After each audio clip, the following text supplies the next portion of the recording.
This gathering is called Courageous Leadership, and it's sponsored by ELCA's coaching ministry. I'm Jill Beverland. My pronouns are she, her. I'm the program manager for this ministry and one of your facilitators today. As part of my traditional land acknowledgement, I would like you to know that my home is located on the Fox River in Appleton, Wisconsin. This area is the ancestral territory of 5 nations of Native Indigenous peoples: the Menominee tribe, the Ho-Chunk Winnebago tribe, the Potawatomi tribe, the Oneida tribe, and the Stockbridge-Munsee Band of Mohicans and the Brothertown community. I honor and respect the diverse Indigenous peoples connected to this territory on which I live. As we step into our time today, friends, I also encourage us to remember that we are creating and holding a safe and brave space in these gatherings for you to bring the truth of who you are and how you are doing. These conversations are meant to be an intentional step to live more fully into God's dream for us as the body of Christ. Again, we are so glad that each of you have found your way here today, and welcome friends that will listen to this via recording. We are better together. Today, we are honored to have Bishop Mike Girlinghouse from the Arkansas-Oklahoma Synod with us. In addition to his duties as bishop, he has also been a university professor, a cook, a musician, and enjoys his roles as husband, father, and author as well. He has written the book, Embracing God's Future Without Forgetting the Past. And friends, we're going to give away 2 of those today, and Jason will help us do that a little later in our call together. So our denomination, friends, continues to move into a landscape where more and more of our faith communities are faced with the option of closing or dramatically changing from who they used to be. Bishop Mike, we are grateful you are here to help us learn some tools and a posture that can help us walk these pathways. Welcome to our space. Thank you. I appreciate that. Only one, and I realize I didn't give you the bio, so no fault of yours, but I wasn't a professor, I was an instructor. So, but small point. Anyway, but yeah, I've spent time as campus pastor and as instructor at 3 different universities before I was elected bishop. And my teaching area during that entire time was death and dying, thanatology, grief, growth. And then also I did, for 10 years at the University of South Dakota, I also taught comparative religions, world religion courses. So that's really where my academic interest has lied. I've been, actually I should probably start sharing the screen because that's kind of in the first screen. But anyway, it's great to be with you. My pronouns are he, him, his. And I will say that I'm here in Tulsa, Oklahoma, which was the meeting place of a number of different nations, a place where they came together to meet, to talk, to trade, to work out difficulties. And so we give thanks for for our ancestors amongst the Muskogee Creek, the Osage, and the Cherokee, who are the primary nations that call this place home. And before they were moved here on the Trail of Tears, and any number of other groups that call this place home. So that's who we are and what we're about. And we still like to be a place where people come together to talk, think, reflect, and work out their differences in our synod. Let me share my screen here and we'll jump into this. Share. Hopefully that means everybody can see that. And I can see you. That's exciting. And so what I decided to do with you today, because we don't have a lot of time, is to just give you a little taste of what I've been told by any number of people over the last couple of years is kind of one of the centerpieces of my book and of the work that I've done around grief and congregational life, and how we talk about the past and how we draw strength from the past so that we might step into the future God is calling us to as a church. So it's just going to be a little taste, just a little tidbit as we go forward here. But like I said, I've had any number of people, as I've done longer presentations on my book, and as people have read it, have said that they've found this kind of one of the center kind of thoughts. So let me, okay, I need to go over here, make this there. There we go. Let me say, I've already said just a little bit about me. I've been bishop for almost 12 years now, but before that, 20 years at campus pastor, primarily teaching in the area of thanatology, grief and growth, and then doing pastoral care. I always like to say at the outset, I am not a grief therapist. I'm not a grief counselor. I don't have degrees in either of those things, and have very, very many times in my pastoral ministry referred parishioners, students, and others to folks who are trained in that area. I'm a death educator, which means I really help people understand how death impacts them, shapes their lives, and help them think about their own mortality and its meaning, and then walking with people pastorally as they deal with grief and loss. So that's really where I come from. I come from this as not only a death educator, but also as a pastor of the church. I want to say just a bit about why I wrote the book. I had noticed as I started working with congregations a long time ago, but particularly once I became bishop, that congregations often seemed kind of stuck in the past. And for a long time, I dealt with it as in the same way that I think many do, by telling congregations, the past is the past, you just need to get over it and move on to the future. And I was getting nowhere with that approach. Quit being so nostalgic, I would say. You know, you need to look at what's going on now. You need to talk about where God's going. And I just was not getting through. And little by little, I started realizing that congregations that I was working with were behaving very much like the students and parishioners who I had worked with and walked alongside of in my pastoral, who were in one way or another stuck in their grief. And we're going to talk a little bit about prolonged grief disorder here in a minute, but we're showing as a system all the symptomatology of prolonged grief disorder, or what we also sometimes call complicated grieving. And I thought, oh my goodness, these communities are grieving.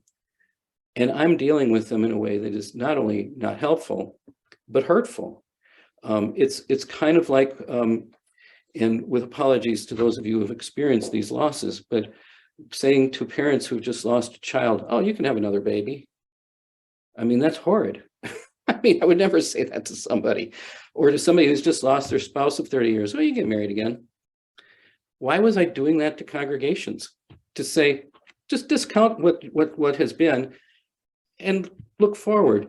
And so I started to shift the way I work with congregations and started dealing with congregations more like I would deal with somebody who was dealing with who were stuck in their grieving. And it completely changed the dialogue and discussion. And so I started to investigate that a little further, and that's where the book came from, was how can we help congregations talk about the things that they've lost. And somebody was just talking about a congregation that was like just not dealing with it, because we've taught congregations not to deal with their experiences of loss in our attempt to get them to step into a new future. So that's really where the book came from. And the research that I did around it, there's been very, very little done in terms of research on grief in congregational systems. There's been some work done on family-focused therapy in terms of working with grieving families at a systemic level instead of working with individuals, which also needs to be done. And there's been some work done on grief in educational systems, but that usually focuses on how we bring in counselors and others to schools when there's been a student that's died or a teacher who's died or something like that.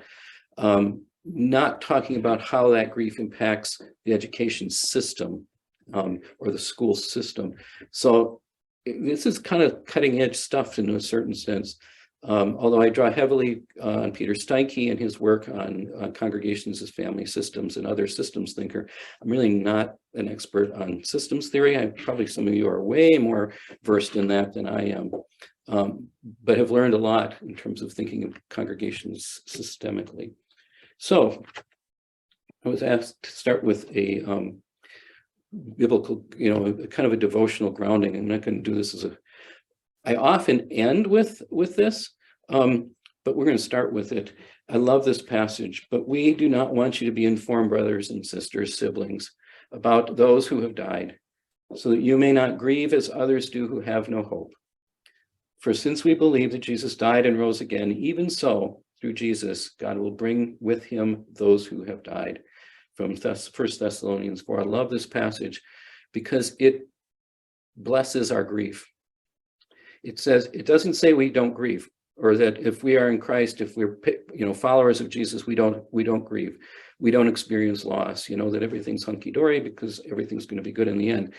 It says we don't grieve as those who have no hope. We still grieve. I love the story of Jesus' raising of Lazarus because, of course, Jesus comes, Mary, Martha, and the others are in deep grief over Lazarus' death, and Jesus weeps with them and blesses our grief. And so I think that giving congregations the permission to grieve their losses and things that they feel they have lost is really important in order to open them up so that they can, in fact, step into a future in a new way. So that's where we're going to begin. A couple of premises that I always start with. Loss always results in grief. Loss always results in grief. I think that's just axiomatic. It doesn't matter whether it's a small loss, like the loss of a wallet. Well, that might not be a small loss depending upon how much cash you have in it.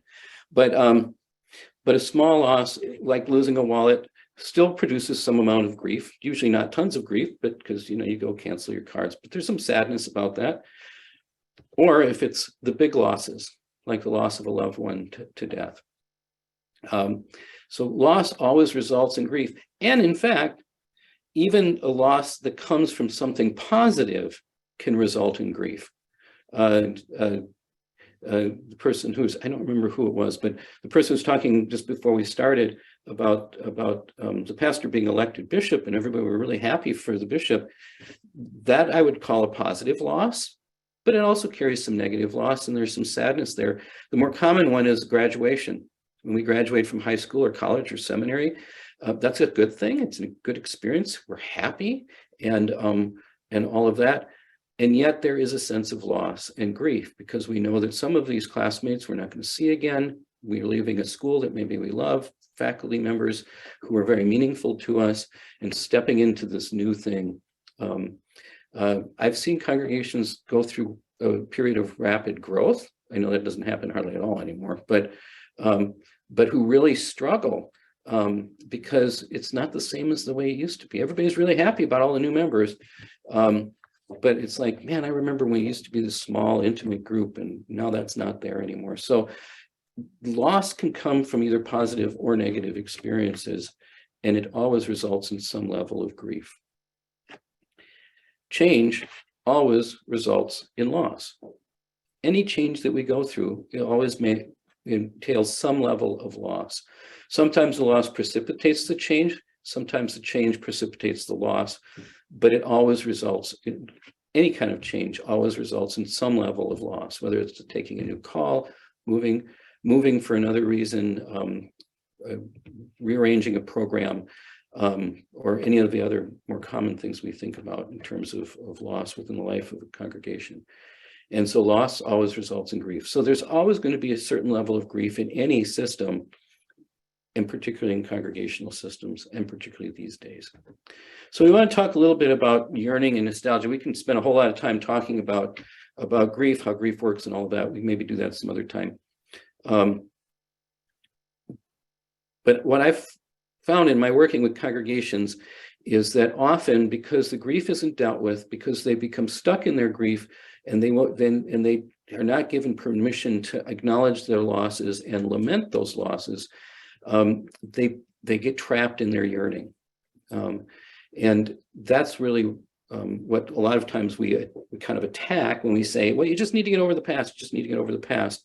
It's because congregations are yearning for what they've lost, and nobody's given them permission to mourn that. So what's the difference between yearning and nostalgia? Because they are different. Yearning is a common grief response that is characterized by a desire to reclaim or recreate the remembered past, which can trap us in the past if it's not resolved. Now, yearning is a common early response to grief and loss.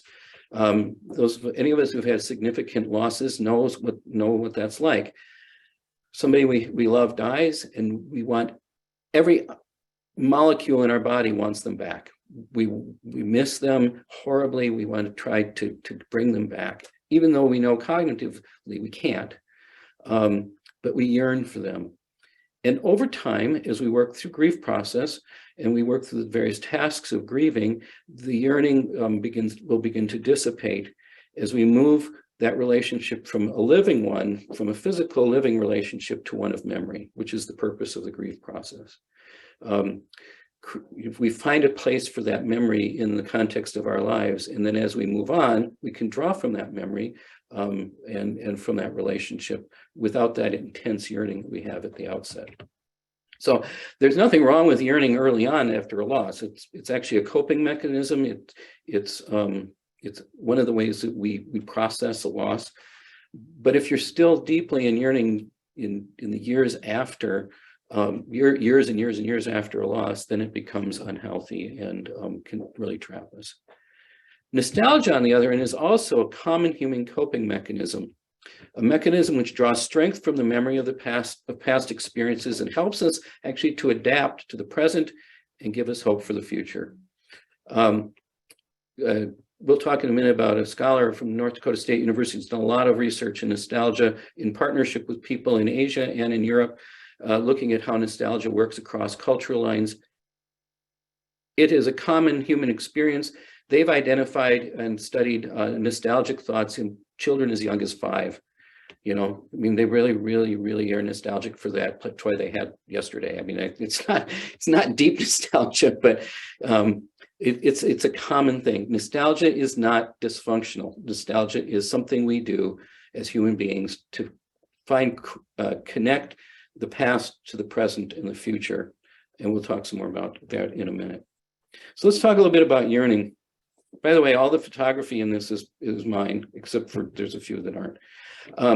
One of my colleague bishops said this, and I love this quote: "Trying to recreate the past is like reaching for a chocolate chip cookie at the potluck, biting into it and finding out that it's a raisin. Unless you really like raisin cookies, and then you can turn it around and say it's like reaching for what you think is a raisin cookie and then finding out it's a chocolate chip. It just doesn't work. I mean, you cannot recreate the past. Actually, I baked those cookies too, but that's a different story. The reason that we cannot recreate the past is because, number one, the world has changed. The world of today is not the world of yesterday, or 5 years ago, or 10 years ago, or 15 years ago. The context in which we serve, context in which our congregations exist, is just different. And because the contexts are different, we can't recreate the past because the past was connected to the context of that time. The other problem with trying to recreate the past is that the remembered past actually never really existed. I heard a TED Talk quite a number of years ago now by a scholar who studies neuropsychology and particularly how memory works. And he says that the stories that we tell ourselves and others over and over and over and again have been so massaged by time and telling that, in fact, they're no longer accurate. A lot of times we tell a story in such a way that we over time forget and sanitize it. We focus on certain elements, but we don't remember the whole story. I know my mother and I'll say, I remember this that happened in the past. And she'll go, that's not how it happened at all. This is the way I remember it. And we know it's the same story. And then we have an argument about which one of us is right. And the truth of it is neither one of us is. And so the past that we remember actually never really remembered. What this TED Talk presenter said was, those memories that come back to us in a flash, when we go, gosh, I haven't thought about that in years. Those are actually our most accurate memories because we haven't massaged them over and over and over again. So, and we all have that feeling. Say, gosh, you know, I haven't thought about that in 20 years, 30 years, whatever. So our yearning is often rooted in a past that is not even real, which is why it's hard to recreate it. So what happens when we get trapped in the past? These are some of the basic symptoms of prolonged grief disorder. Prolonged grief disorder is actually a therapeutic diagnosis. It has diagnostic codes and the various different diagnostic codes.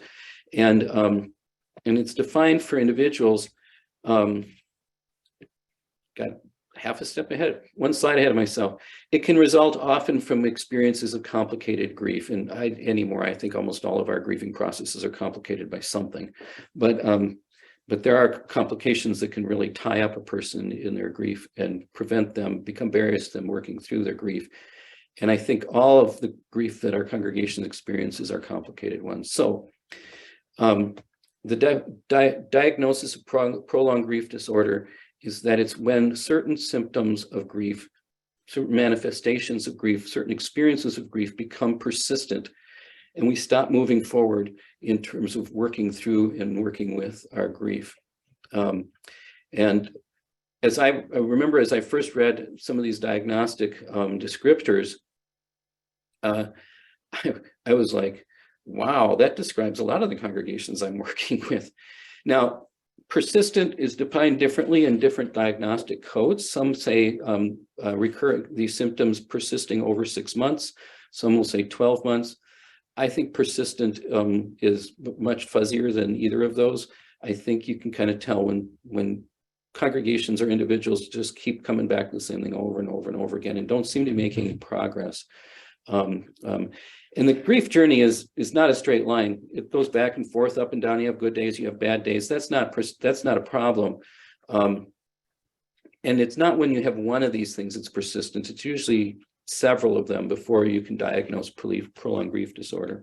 So as you think about congregations that you serve or where you have served, and you think about the kind of losses that your congregation has experienced or the behaviors that they have, see if you recognize some of these. Prolonged grief disorder symptoms, preoccupation with the past. I won't ask you to show hands or anything, but how many of you serve, maybe I will, how many of you serve congregations that are in some way, shape, or form preoccupied with their past? Yeah, a few of you, okay. I have the 45 church congregations in my synod. I would say about 2/3 of them are in some level preoccupied with their past. Experience emotional numbness. I'm always kind of curious about congregations when I say something that I think is I don't tell jokes, but when I say something I think was funny and the congregation sits there like this, and other congregations will laugh uncomfortably because I'm not really that funny, but I'm an expert in dad jokes, just ask anybody. But some congregations, you can just tell they're just sort of emotionally flat, and they just don't seem to get excited about anything or overly sad about anything. It's just straight line emotional numbness, intense sorrow and emotional pain. One of the tasks of grieving is working through the pain of the grief. And if you're still suffering from intense emotional pain and sorrow months and months and months and months after the loss, that's usually becoming problematic. And in congregations, that intense sorrow and emotional pain doesn't usually come out straight ahead. Sometimes it does. It usually comes out sideways, in conflict, in attacking one another, in just a whole variety of different ways, that because we don't deal with it up front. Bitterness or anger, difficulty accepting the loss, of not being able to name what the loss is, of just knowing that something's different and something's not there and don't really know how to put words around it. Maladaptive appraisals about oneself. The congregation that used to have 300 in worship that now has 60 people in worship, but still has 8 committees and cannot figure out why they cannot figure out why they can't get enough people to fill their 8 committees anymore. I've gone through that with more than one congregation to say, yeah, why do you still have 8 committees when there's only 60 of you in worship? It's like, well, we've always had 8 committees. I don't know why people don't step up. It's like, well, because when you had 300, you had a much bigger pool. And then so they still think of themselves as being the congregation of 300 worshipers when they're not anymore. And that's a maladaptive. So rather than saying, listen, you only got 60 congregants left, let's talk about that.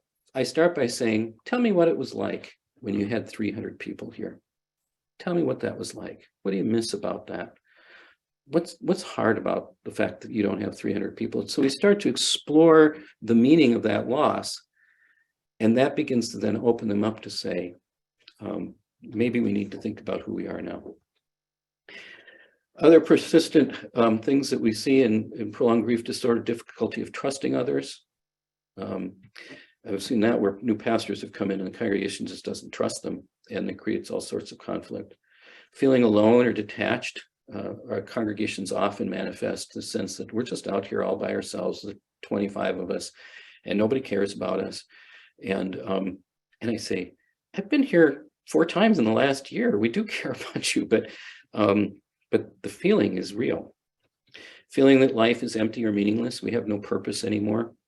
We had purpose when we were 300. Now that we're 50, we just don't feel like we have any purpose anymore. Confusion about roles or diminished sense of identity. Difficulty with positive reminiscence. I don't see this so much in congregations. They think very positively about the past generally, which is why they want to recreate it in some way. Difficulty or reluctance to pursue interests or plan for the future.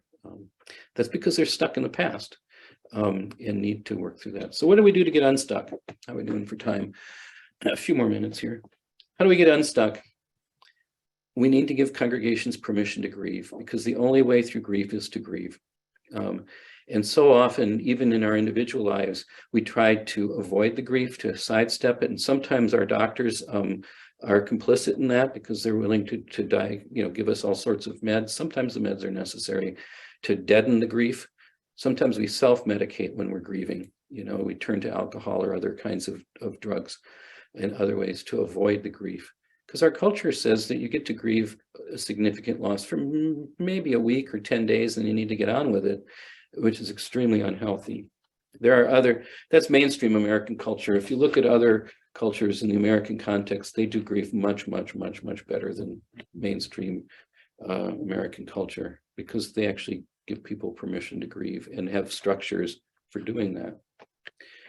The best way to get unstuck is process through narrative. Like I say, I start by saying, I ask congregations, now tell me about the time when your congregation was at its best, when it was that golden age, when it was just that time. And we explore that. And what does that mean? And how did that feel? And what is it you miss about that? To begin to allow the congregation to share their grief, to start to get in touch with that ache of that which they feel they've lost. And that's true even working with individuals. We do that almost naturally. One of the powerful things about a funeral is that people talk and tell stories about the person who's died. Through narrative, we begin to process our grief. And that narrative work is really important. I can always tell that people are starting to move forward when I say, so tell me what happened. How did the person die? And they say, I'm getting so tired of telling the story. It's like, oh, we're starting to move forward a little bit. But early on, a grieving person wants to tell that story. They want to be asked that because they're trying to get their heads around it as well. We want to normalize grief. Again, as we start out with the fact that Scripture tells us that we grieve and that that's okay. We want to promote social engagement. We want to start to encourage people to engage one another, not to.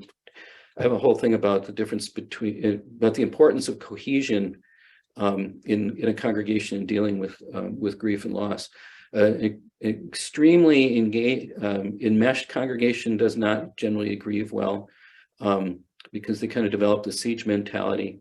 A congregation that's completely detached doesn't. You want a congregation that's flexible, that can engage with one another, listen to one another, talk with one another, tell the stories with one another, support one another, and yet also be open to the world beyond them.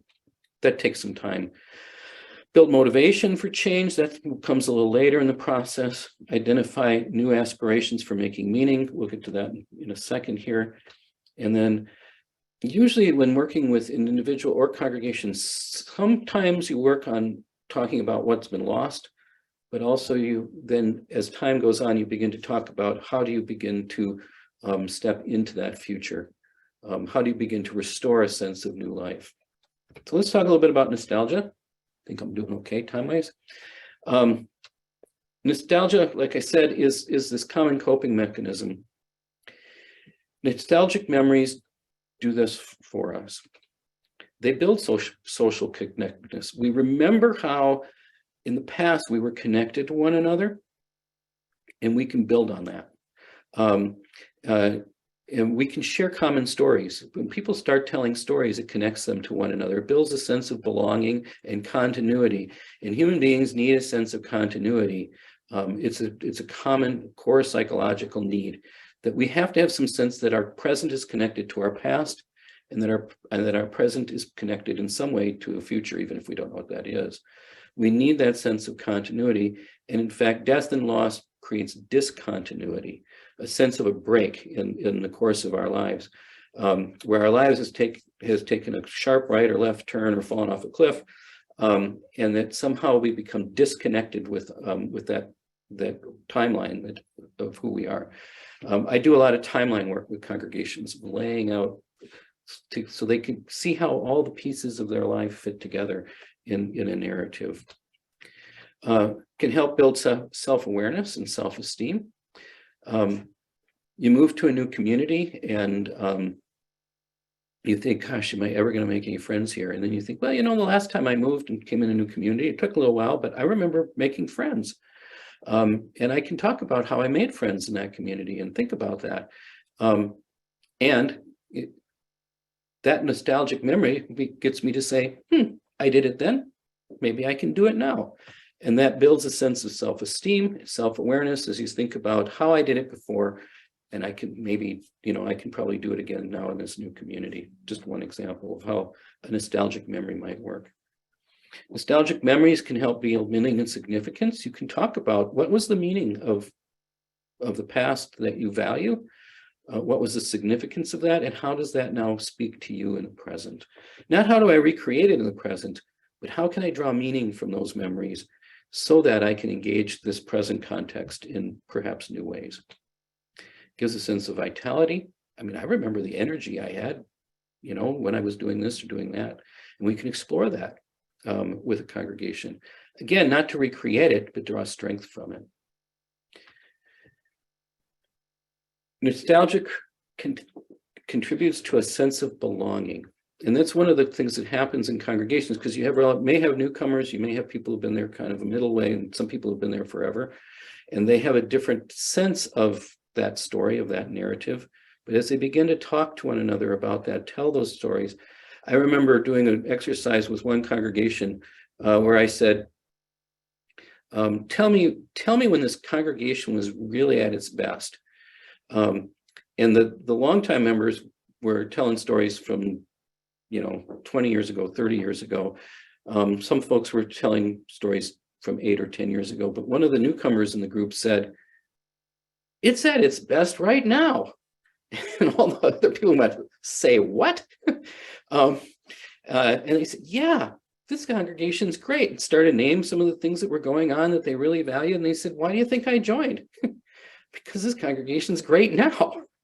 And but by telling those stories, sorry about the phone, by telling those stories, they began to form a common narrative about who they were and what they were about, and a sense of belonging. And we know right now that there is a high incidence of loneliness, particularly among young adults, but I think among many of us, because of the discontinuity that COVID caused, and some of the other just things going on in the world, and the kind of radical individualism that we face, where people don't feel they belong.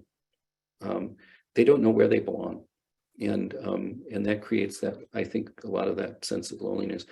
A friend of mine who's pastor in the Methodist Church, and we all know what the Methodist Church is going through right now, said the sense of belonging is so broken right now, and how painful that is.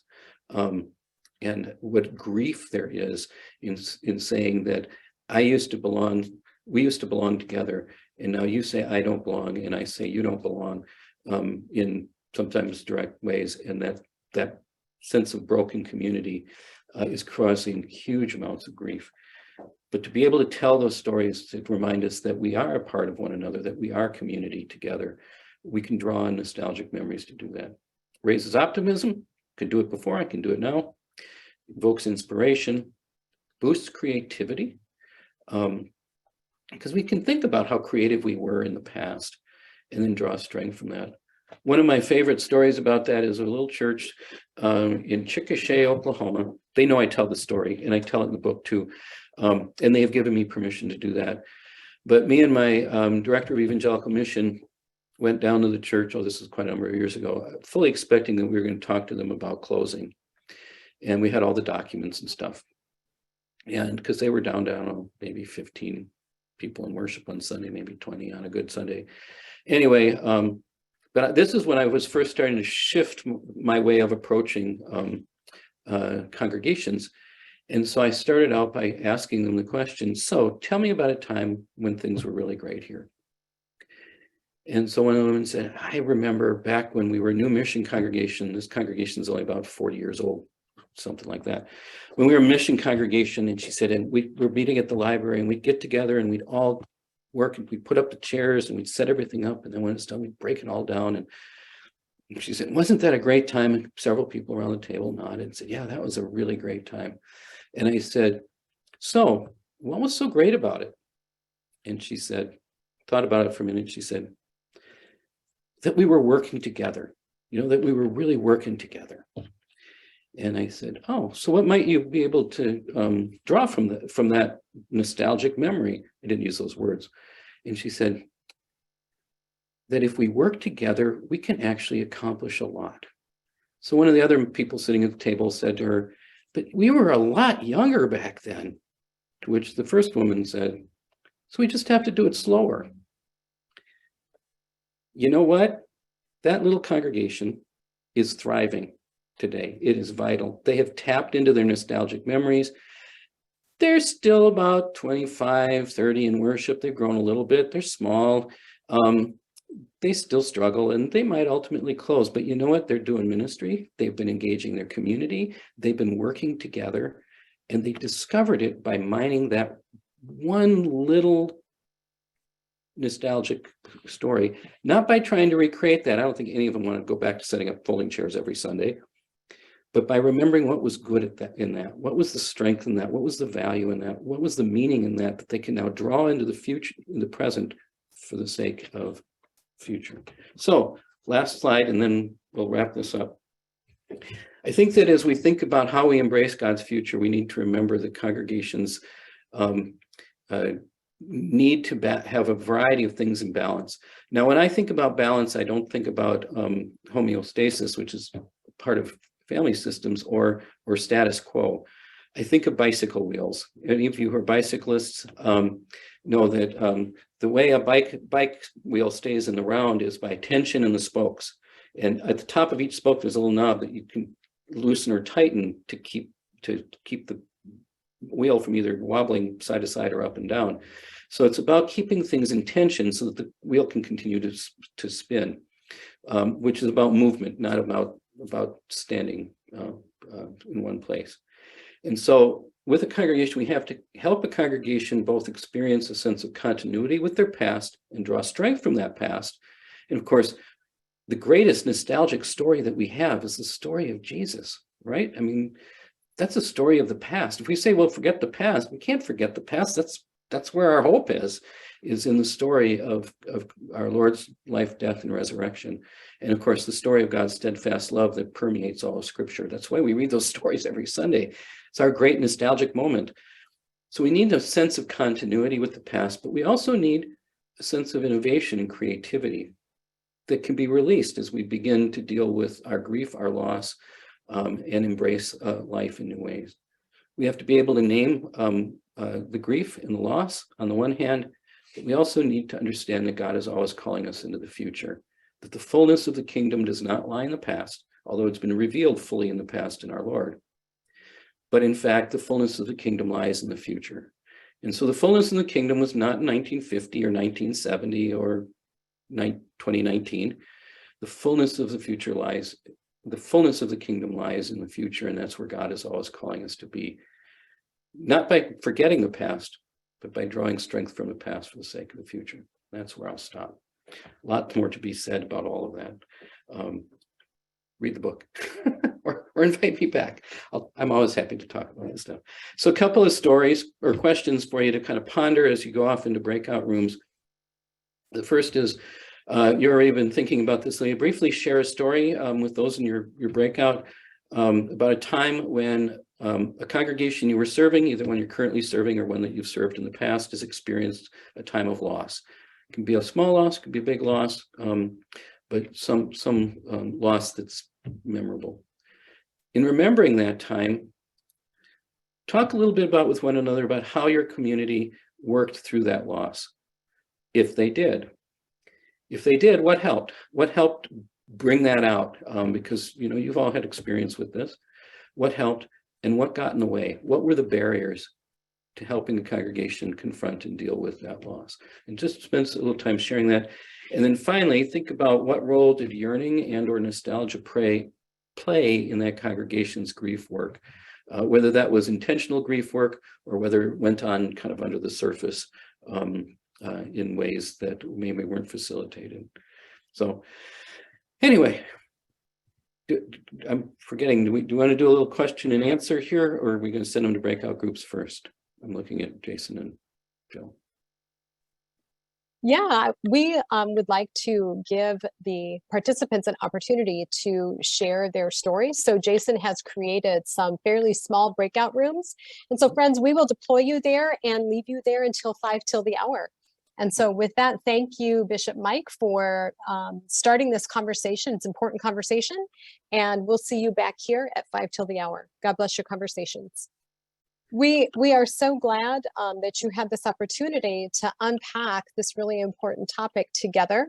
So in the next couple of minutes, and as always, keeping the confidence of our small group buddies, we would love to hear what were some learnings that surfaced for you.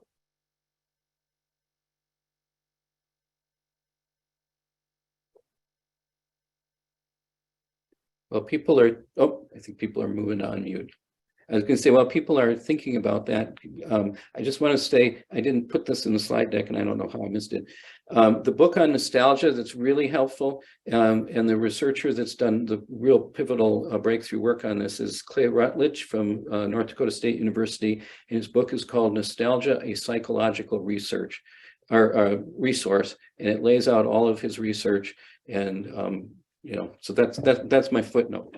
No, beautiful. Thank you, Bishop Mike. Jason will grab that and make sure that that resource appears with our recording from today. Carol, I see that you're unmuted to share, please. We were just getting into a topic that I think would have been very rich, the role of rituals in addressing loss and change. And especially if it's a building that's closing or a physical object, but even in other situations too. I think creating a ritual that's meaningful to that congregation. And also we talked about the significance, and I think Bishop Mike talked about this too, of creating a timeline with a congregation to help focus their memories, and even sometimes to take off the rose-colored glasses about certain parts of the past can be very, very helpful for a congregation to see where they are and where they can go. When I do the timeline exercise, I do a timeline of the congregation's history. Then I have them do a loss timeline, when were the points of loss. But then I also have them do a timeline of their community. And then a loss, kind of talk about when were the significant losses in the community, when was the tornado, when was, all those kinds of things.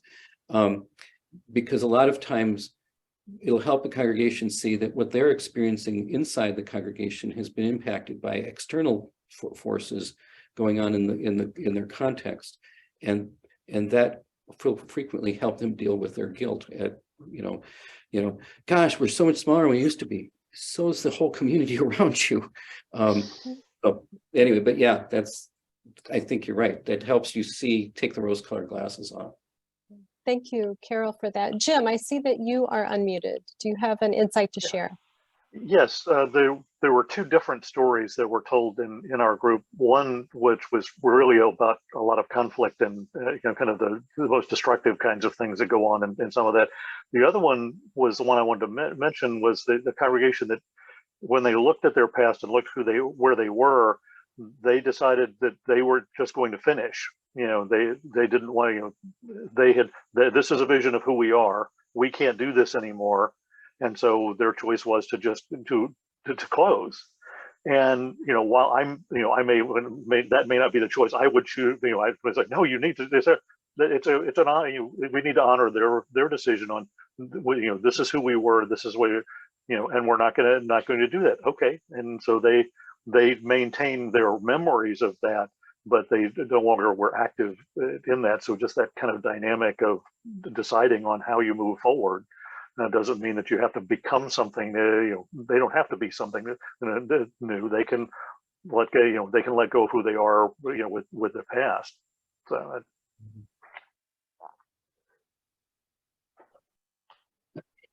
Thank you so much for that insight and that story, Jim. And it's revelatory of just how unique everyone's journey is and every community's journey is as well. So we are right at time. I want to again give a huge thank you to Bishop Mike. We would love to have you back to do a second segment on this. So you and I will talk about calendaring for that. Friends, as always, your presence here helps make this gathering the deep and good fruit that it is. So thank you for your presence.